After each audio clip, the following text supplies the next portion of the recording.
Muy buenas noches, comenzamos Puntos de Vista para hablar de un tema que es económico pero que se cruza con la política. Bueno, todo es política, dicen algunos por ahí. La reforma tributaria, hoy se aprobó la idea de legislar esta iniciativa polémica del gobierno del presidente Sebastián Piñera con el voto clave de los parlamentarios de la democracia cristiana, que con ello crearon un quiebre, otro roce más importante en la oposición. Ya uno no sabe si esa es la nueva mayoría, ex nueva mayoría, no tiene nombre, pero la oposición de partidos al actual gobierno. Vamos a conversar de aquello, de esta iniciativa, en compañía de Cristian Muñoz, Seremi de Hacienda de la región del Biobío. Seremi, bienvenido.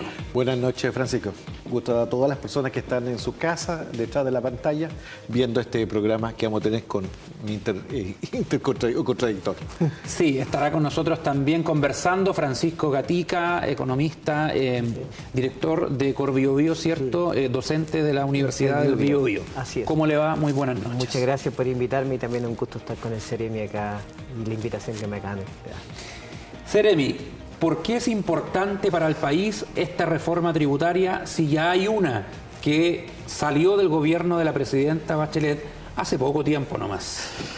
La verdad es que es importante porque la verdad es que no quedó buena. La verdad es que efectivamente... ¿Fue una mala reforma? Por tus resultados los conoceréis, dicen por ahí. Y la verdad es que se intentó hacer una reforma tributaria que fuera capaz de hacer dos cosas. Uno, aumentar la recaudación y no generar ningún impacto en la economía. Graso error, porque la verdad es que la economía se entrampó, dejamos de crecer, el mundo avanzaba más rápido que nosotros y quizás la causa por la cual el presidente Piñera vuelve al gobierno tiene que ver con una condición económica. El recuerdo que existía de su gobierno es que fue, o que hicimos un buen gobierno que permitió al país crecer. Lamentablemente para el país, los supuestos que tuvieron, quizás bien intencionados, no fueron suficientes para que les permitiera mantener el crecimiento del país. O sea, usted relaciona el bajo crecimiento en el gobierno de la presidenta Bachelet, entre otros factores, a la reforma tributaria. Yo creo que principalmente la reforma tributaria generó un nivel de desconfianza enorme, lo que el Estado... ¿De quién? ¿De los empresarios? Yo creo que finalmente todos los tomadores de decisiones, porque muchas empresas locales se vieron fuertemente afectados porque no sabían exactamente qué es lo que se iba a ver enfrentado, cuál es la norma que los iba a acoger. ¿Afectó esto a las pymes? Fuertemente, claramente. Acuérdate que en un comienzo muchas pymes, mal asesorados, por desconocimiento, optaron por sistemas que al fin de cuentas no les fueron favorables. Semi-integrados, rentas atribuidas y muy pocos, prácticamente el 27% de las pymes de la región, quedaron solamente en el 14 ter, que era una buena norma que incluso queremos fortalecer nosotros. O sea, para usted había que enmendar el rumbo. Bueno, de hecho, el mismo gobierno de Bachelet lo hizo, ya que ellos tuvieron que corregir la reforma que habían señalado. Nosotros no planteamos reforma, nosotros planteamos un proceso de armonizar que permitiera recuperar la capacidad del país de crecer. Esta no es una reforma que está destinada a ser recaudadora de impuestos. Esto es una forma que le devuelve al país la capacidad de crecer y a través de ese resultado el país va a recaudar más que permita afrontar los desafíos del futuro. Francisco, se ha discutido mucho en torno a las cifras. Si recaudaba más la reforma tributaria de la presidenta Bachelet, si esta lo va a hacer. ¿Tú has analizado el cuadro y cuál es tu opinión al respecto? Bueno, el dato que nosotros manejamos un poco fue lo que presentó el ministro de Hacienda en la presentación que hizo el 8 de abril. Y de cierta manera, de 8 meses de estudio. Es que fue un proceso largo que organizó Hacienda con respecto a discusión con diferentes expertos. Ahora lo que tendríamos, producto de esta eliminación de la integración o reintegración, sería una menor recaudación por 873 millones de dólares. Pero por otro lado también el ministro de Hacienda plantea un conjunto de medidas orientados a generar mayor recaudación por una diferencia de 400 y tantos millones de dólares. Por lo tanto, tú tendrías todavía sin explicar unos 300 millones de dólares, 350 millones de dólares, que no habría claridad con respecto a dónde se va a compensar, porque recuerda que tú vas a recaudar menos, tienes ciertos supuestos para recaudar más desde el punto de vista de los impuestos, pero vas a ver una diferencia y lo que va a estar en discusión probablemente van a ser los supuestos que utilizó Hacienda para poder proyectar esos mayores impuestos para cubrir la menor recaudación por concepto de rey íntegro. Ahora, ¿era necesaria esta reforma para el país? Yo creo que esta era una consigna de campaña. Había un motivo político de fondo. Fue un tema que se discutió. ¿Pero qué motivo? ¿De el motivo político, una reforma de un gobierno distinto? No, había un relato vinculado a que la reforma tributaria lo que hizo fue disminuir el dinamismo económico, que de cierta manera lo que votó a la persona que estuvo por el presidente Piñera fue justamente el binomio de corrección de tributaria, mayor capacidad para invertir y además mejora la calidad de empleo. Y ese eje el que tú estás viendo ahora. Ahora, objetivamente, objetivamente fue un gesto que no lo recibieron los empresarios de buena manera en el gobierno de la presidenta Bachelet. Lo que pasa es que si uno, ¿Por algo Chile creció poco? Mira, yo creo que hay varias variables. La tasa de crecimiento del país en general también depende por factores exógenos, externos. Exacto. Y eso siempre hay que tenerlo en cuenta, especialmente una economía tan extravertida como la nuestra. Pero los internos también. Y internos también, pero principalmente externos, y el ciclo del cobre, que también es un tema importante a seguir. Sin embargo, yo creo que acá lo que tú tienes son dos reformas, modernización tributaria o reforma en periodos de 4 años, algo que dijo Mico en su minuto, que te genera una variable incertidumbre. Por otro lado, no está claro si efectivamente el evitar la reintegración te va a traducir en una mayor inversión. Es una duda bastante plausible, porque finalmente ¿tú qué es lo que estás haciendo? Tú estás perdiendo capacidad para recaudar porque antiguamente tú separaste las vías de lo que tú recaudabas como empresa y lo que tú recaudabas como ciudadano que participaba de esa empresa y ahora tú la estás uniendo. Esa cuestión genera dudas si efectivamente ese mayor ahorro se va a traducir en inversión. Y es una duda bastante plausible porque lo que estamos hablando es una torta bastante concentrada. No olvides tú que un porcentaje muy pequeño de las empresas concentra un gran porcentaje de las ventas. Por lo tanto, no está claro si esa metodología es la correcta para poder aumentar la inversión. Lo que sí tengo claro es que era una consigna política que se había instalado y estaba al debe. Estaba al debe y tenía que plantearlo. ¿Qué opina usted, Seremi, de aquellos que dicen que esta modernización beneficia a los ricos, a los más poderosos de este país? La verdad es que esa es una frase, una cuña que es para la prensa, es una frase que tiende a ser muy utilizada para la consigna. Pero la verdad es que no es así. Esta propuesta apunta principalmente a que no se... A ver, quiero responder un poco lo que decía el profesor Gatica respecto a los efectos de la integración. La integración supone que una empresa va a tributar en base al 27%, y si es pyme, esperamos que tribute en base al 25%. Los dineros, si no se retiran de la empresa, es decir, se reinvierten en la empresa, no tributan al socio, básicamente, porque una dificultad que tenía hoy día el sistema tal como está definido, es que en el sistema el CMS integrado, pero el tema de renta distribuida, daban por hecho que si tú tienes una utilidad contable, que no necesariamente es financiera, te habías retirado el dinero, y eso hacía pagar impuestos al socio. Lo que representaba un despropósito porque lo hacías generar dinero que no tenía. Porque una venta, que se puede pagar en 30, 60, 90 o 120 días, quizás no representa caja. Y al no ser caja no tienes plata para poder pagar. Y eso era una dificultad que hoy día existía. Nosotros lo que queremos fundamentalmente con esta propuesta, en que si la gente saca el dinero de la empresa, tribute y pague los impuestos que tenga que pagar como persona, porque ahí no nos preocupa. Si nosotros pretendemos que con esto los dineros permanezcan en la empresa, ¿qué hace con las plata que se ganan en el negocio y que luego se reinvierten? Se convierten en mercadería, se convierten en nuevos locales, se convierten en maquinaria, se convierten en más actividad. Y esa es la razón de por qué estamos convencidos que este tipo de actividad genera mayor inversión. Ahora, ¿pero por qué priorizan tanto la inversión? En el lenguaje, lo que pasa es que alguna gente dice, oye, todo es económico, todo son cifras, porque si estamos hablando de realizar iniciativas legales que den un buen gesto para los inversionistas, no cobremos ni un impuesto. No, porque fíjate... ¿O no se trata de eso? No, es que el tema...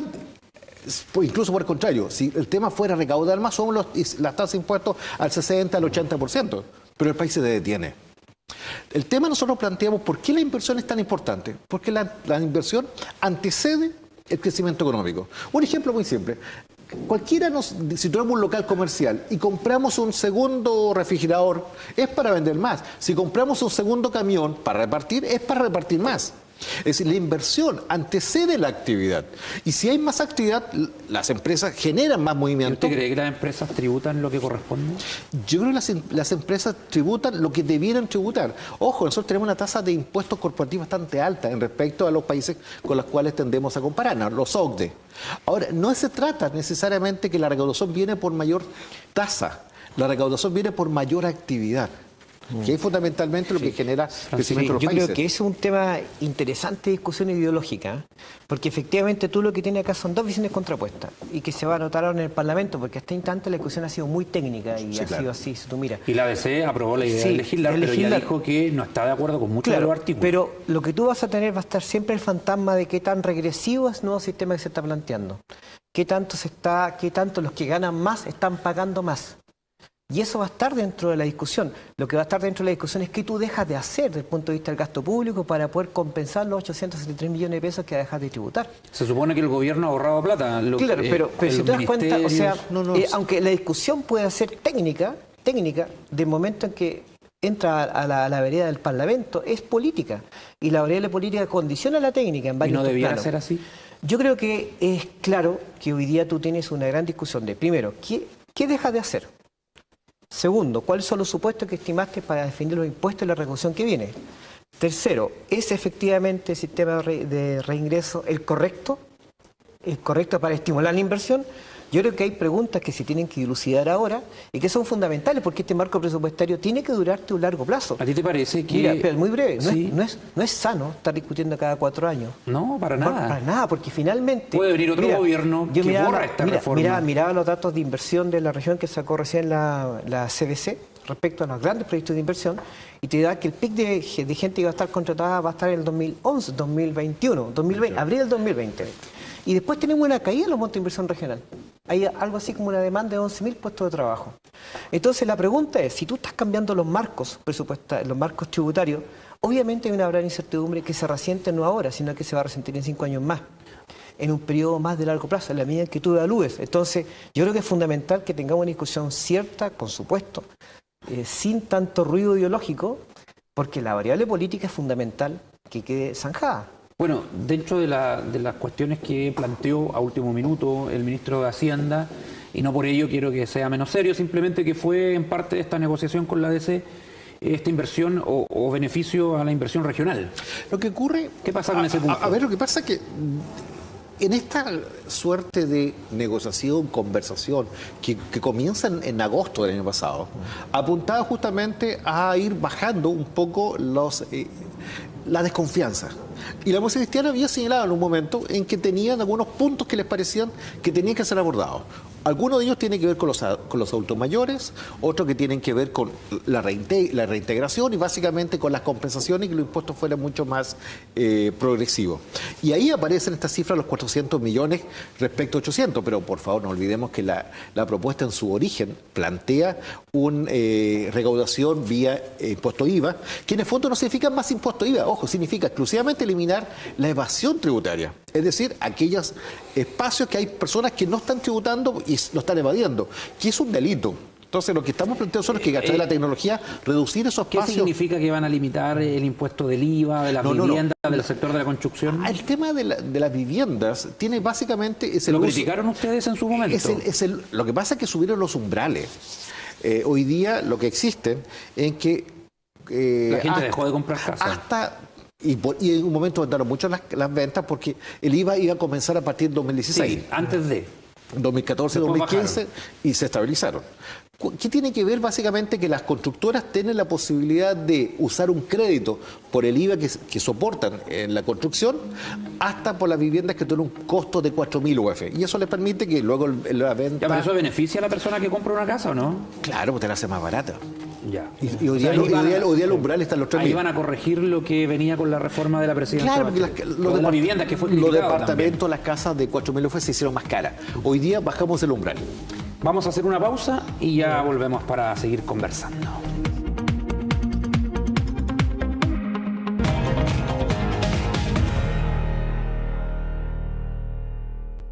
Kino trae 4.000 millones. Somos una universidad soñada y construida desde concepción, y pronto cumpliremos 100 años. Pero la obra iniciada con entusiasmo y audacia se prosiguió con constancia inquebrantable. Un siglo con espacios para todos. Algunos aprendieron a caminar, a andar en bicicleta, a estudiar y sí, también a casarse. Esta es la casa de mentes luminosas, artistas visionarios, rebeldes, científicos adelantados a su tiempo, ciudadanos de espíritu libre. ¿Por qué la gente de esta universidad no puede estar quieta? Vamos a recibir juntos el próximo siglo. Somos la generación centenario. A 10 minutos del centro, en el kilómetro 1.4, camino a Penco, se encuentran las canchas del fútbol profesional del Club Deportivo Universidad de Concepción, el cual posee un sistema de base elástica o shockpad que disminuye el riesgo de lesiones. Por ello, los profesionales las prefieren. Además, se cuenta con cafetería, amplios estacionamientos, camarines completamente equipados, fácil acceso, seguridad las 24 horas, excelente iluminación, primeros auxilios y un doble sistema de drenaje que permite jugar bajo la lluvia. Reserva tu cancha en www.cdcampaniludec.cl. Campo Deportivo Campaniludec, donde entrenan los profesionales y juegas tú.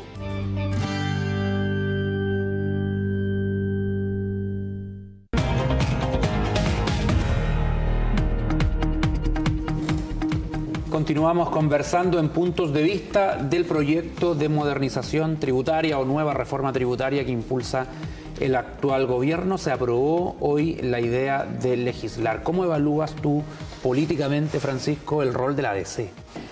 ¿Sorprende? No, yo creo que no sorprende. Bueno, ayer se zanjó esta votación. Un poco algo alcancé a escuchar la discusión que se dio en sala, que además fue muy sabrosa por los epítetos que se dieron.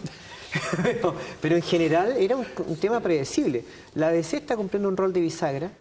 Y en este instante, claro, hay un electorado de la democracia cristiana que es más cercano a este concepto de Piñera, que es mucho más sensible a este tema probablemente, y finalmente ellos están respondiendo a ese electorado.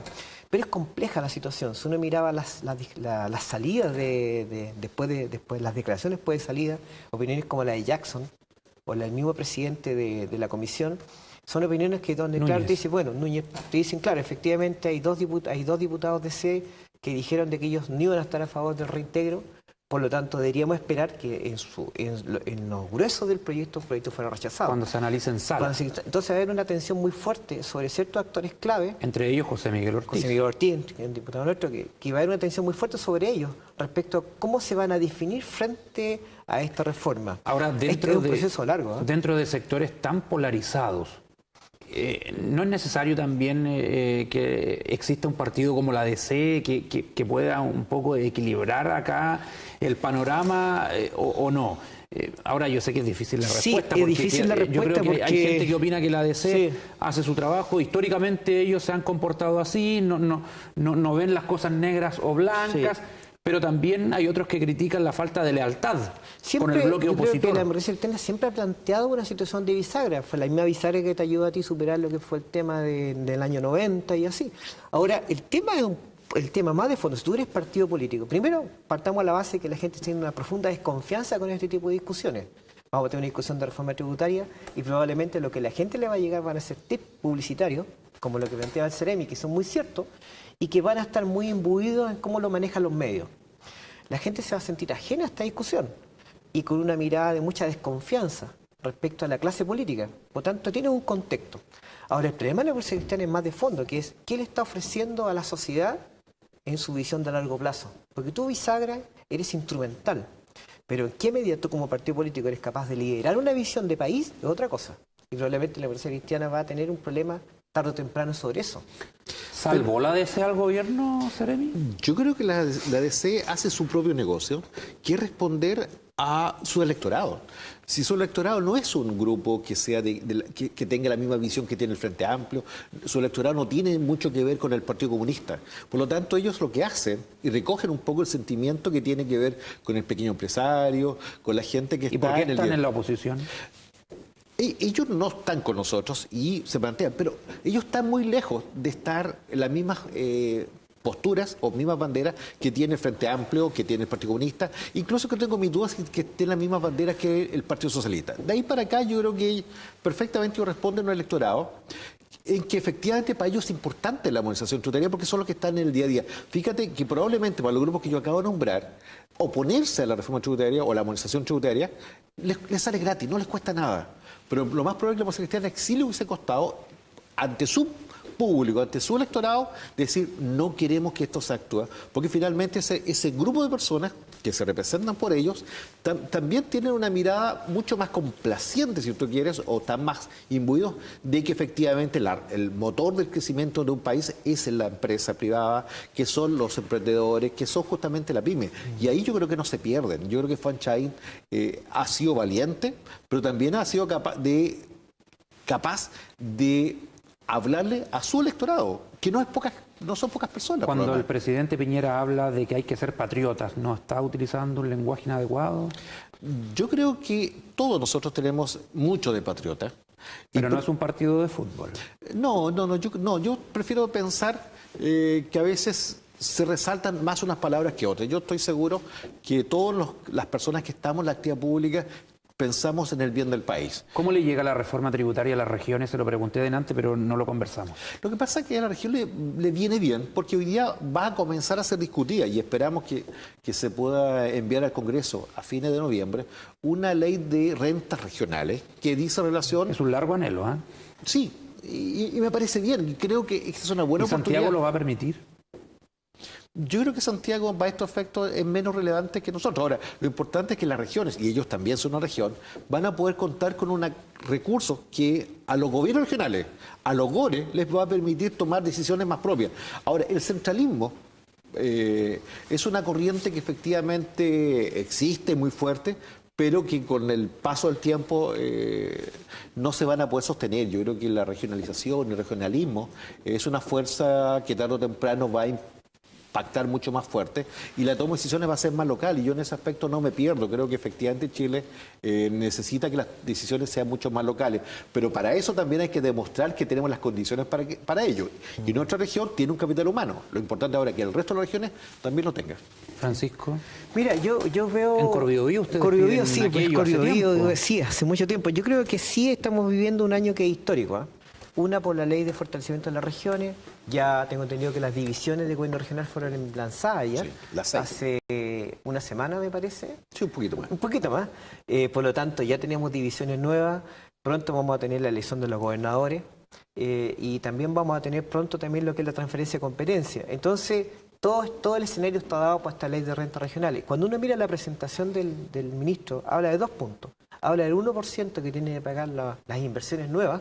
Sobre 10 millones sobre 10 millones de dólares. Y además habla un primer punto que queda como así, muy solapadamente, un nuevo marco de responsabilidad fiscal. Y eso es muy interesante porque yo entiendo que aquí hay 2 temas de conversación. Una es la presentación de este 1%, que yo creo que es importante que sea también asociado a un incentivo de instalación en lo que es regiones. Y la otra está asociada a este nuevo marco. Y yo creo que eso hay que estar expectante y hay que estar atento.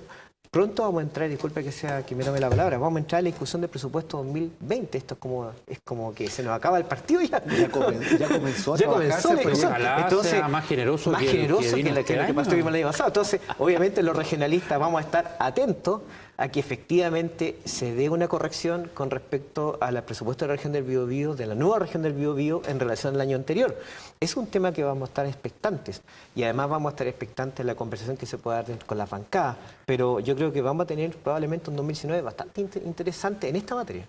Ahora hay quienes dicen, ojo, no se trata de dejar todos los impuestos en algunas regiones porque hay unas que no tienen el poder de crecimiento que tienen otras. Imagínese lo que genera el norte Antofagasta, con la minería y que se quedara todo allá.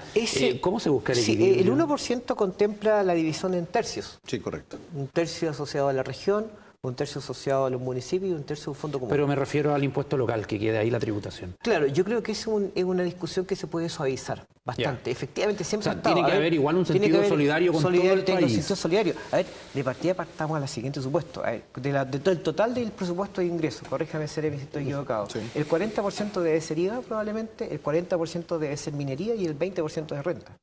Puede ser, sí, cifra cercana. Y lo que estamos discutiendo es de un porcentaje de la renta, que fue uno de los temas que planteó José Gregorio, ¿eh? Que es bastante correcto. O sea, es una reforma menor en comparación al total de la torta. Entonces, claro, hay de partida un factor de corrección vinculado a la minería. No perdamos de vista toda la torta que significa los ingresos del Estado. Por lo tanto, sin lugar a duda, tiene que haber un factor de corrección, pero se abre una ventana interesante cuando tú juntas la variable política que te da la ley de fortalecimiento con la variable económica que te puede dar la ley de renta. Seremi, para ir redondeando ya y terminar, ¿qué le dice usted a la población que siente muchas veces que al chileno se le agobia con impuestos y que se da muchas facilidades o beneficios a las empresas con esa justificación de la inversión y que no se asusten para que no dejen de invertir?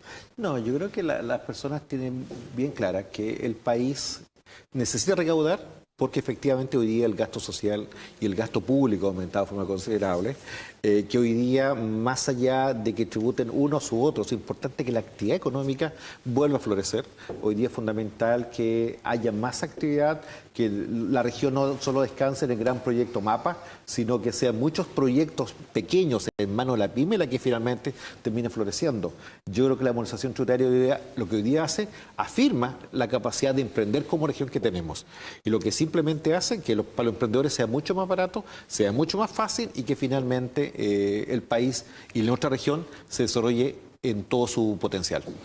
Bueno, vamos a seguir pendientes de lo que pase ahora en el Congreso cuando ya se analice en detalle la reforma o modernización tributaria. Seremi, muchas gracias por venir. Gracias, Francisco. Buenas noches. Don Francisco Gatica, hasta la próxima. Hasta la próxima. Gracias. Gracias. Y ustedes sigan en compañía de TVU, todavía hay más programación para usted.